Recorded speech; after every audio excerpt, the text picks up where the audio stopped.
you don't grow up in another country with other languages, why bother? I'm a native speaker because my dad's from England, from Essex, and my mum's from Belgium. And he always talked to me when I was small, so now, in English because his Flemish was not that good.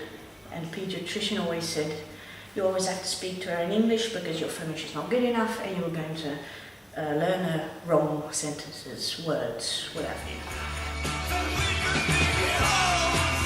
And he speaks a reasonably well Flemish, but when he gets drunk, it's a bit off, let's say. You can't understand him anymore afterwards. He met my mother on a cruise in Egypt, very, not Death on the Nile style, very Agatha Christie books, very good. But he met my mum so he was on the boat and he went to the bar and she was sitting there and he said, no, that is a very good looking woman, I'm going to talk to her. And he started talking to her and he said, oh, what's your name? And she said, And he goes, what?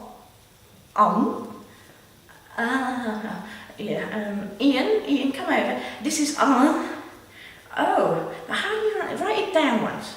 She wrote it down. Oh, Anne, that's what I said, And he said, all right then. Okay. And then they started dating and one thing led to the other and they've been married now for 35 years. But my mum wanted to live in England, but my dad wanted to live in Belgium.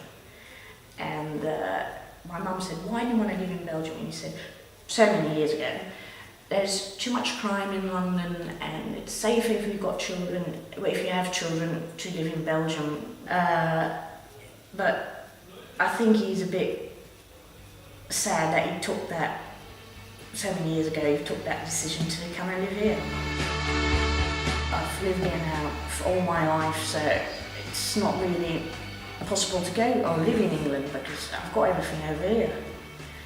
And however, if I get older and I'm on retirement, and I will go back to England, but I won't live in England, I will live in Scotland.